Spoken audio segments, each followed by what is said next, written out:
Hi there. Hi, I just want to.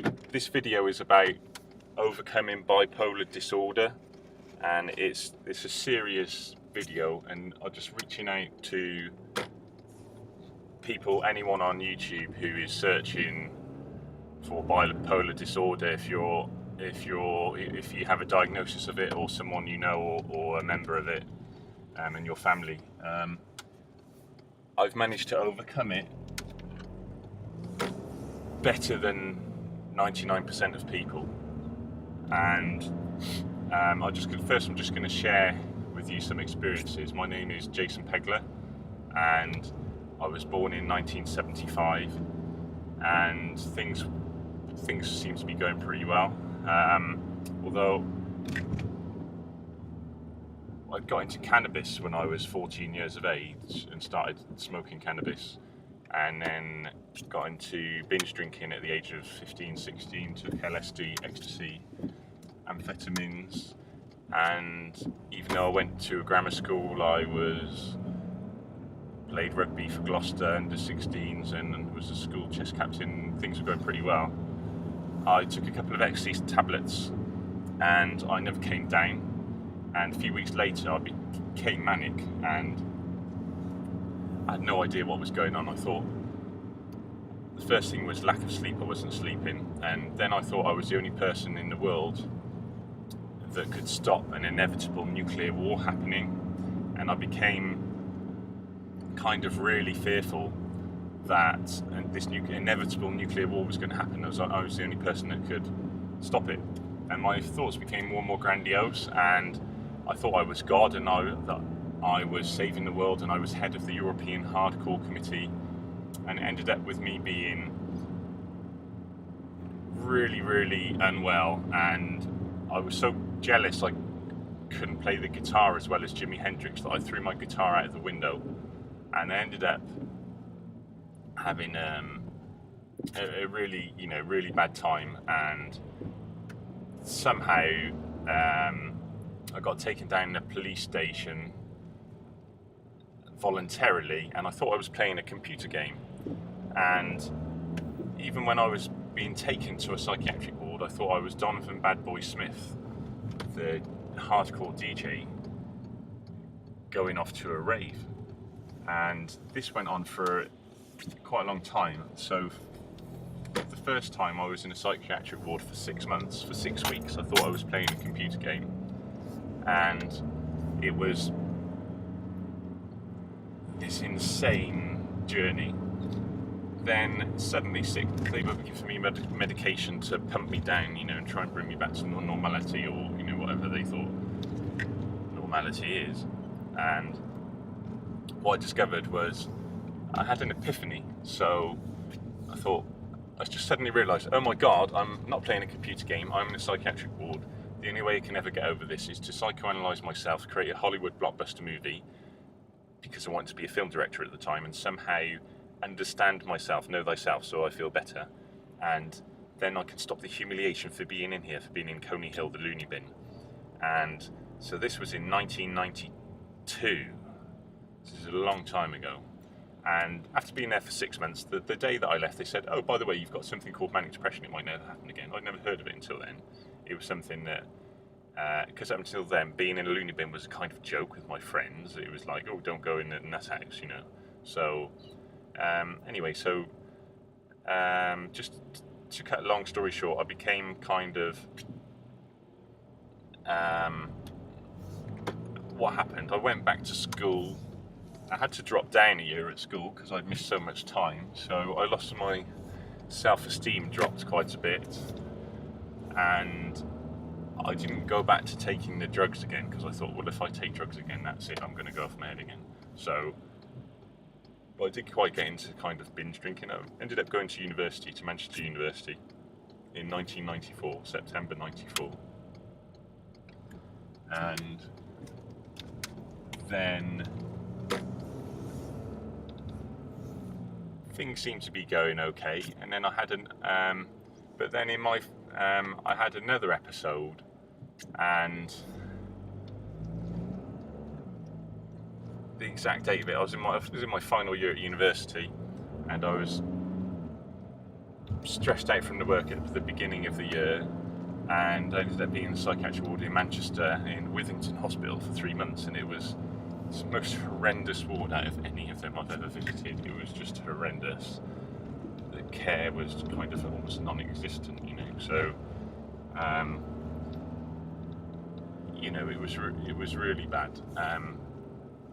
Anyway, so between 1992 and 2000, what happened was I'd been in 5 different psychiatric wards. I'd spent over a year in psychiatric wards and 2 years suicidal, and I was kind of sometimes taking my medication and not taking my medication.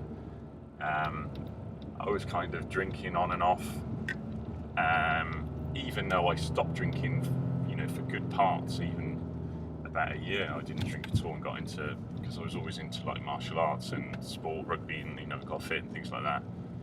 And by the year 2000, I got myself to a situation where I'd my last stay in a psychiatric ward was from April to June 2000, and I remember reading Nelson Mandela's Walk to Freedom, and it kind of snapped me out of my negative mindset a little bit, because I was suicidal, and I thought, well, this guy, he's been through so much more than me, and he's still come out on the other side and ended up being president of his country. Come on, I've got to, I'm better than this. I can live a better life than this. And then I was always passionate about writing, so I ended up writing my own autobiography on living with manic depression, and that really helped me. It was like drawing a line in the sand, and it really did give me a lot of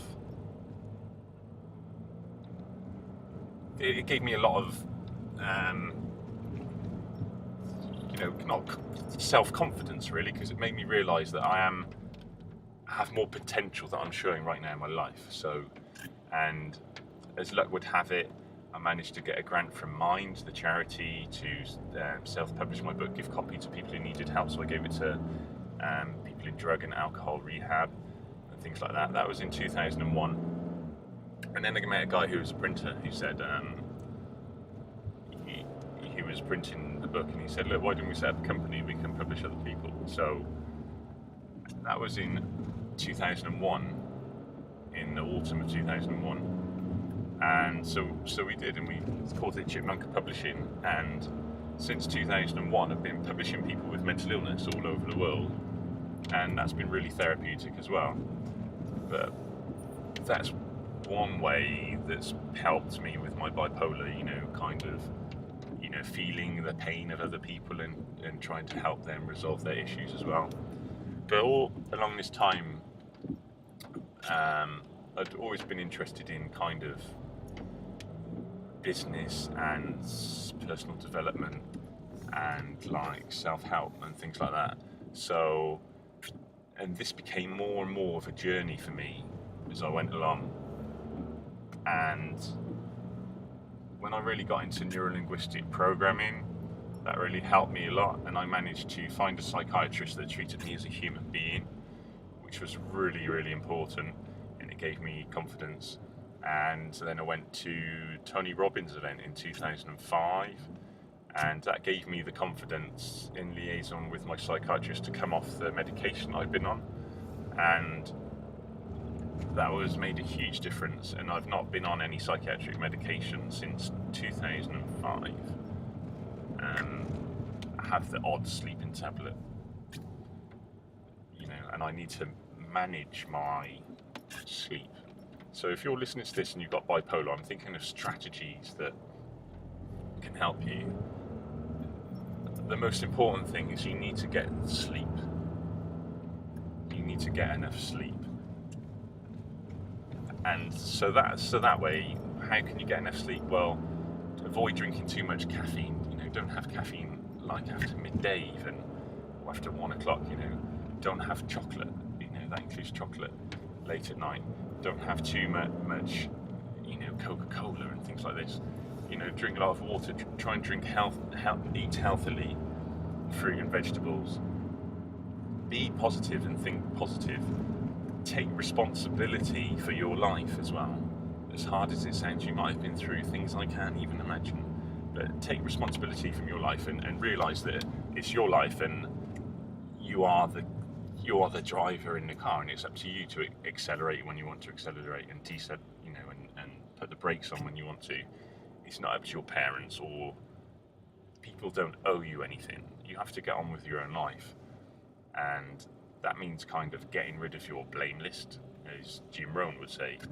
And if you're inclined, if you're creative, why not try writing about your experiences and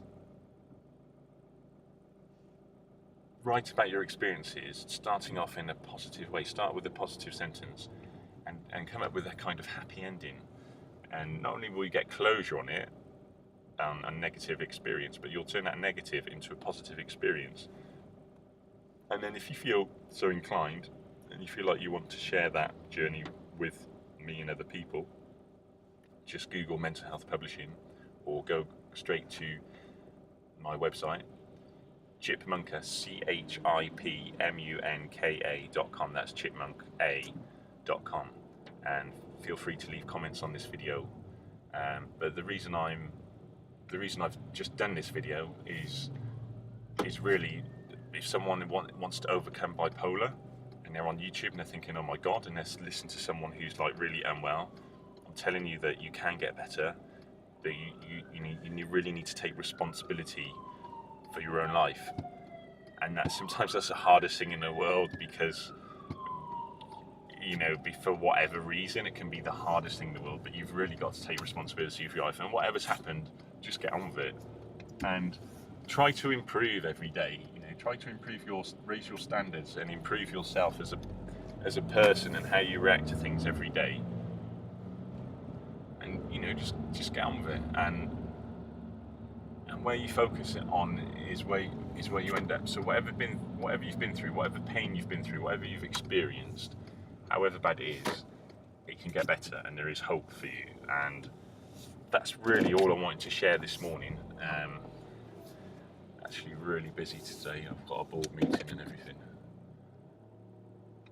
in a bit. So love you lots, take care, and you can get better from overcoming bipolar disorder, okay? There is hope for you, okay? Take care, love you lots.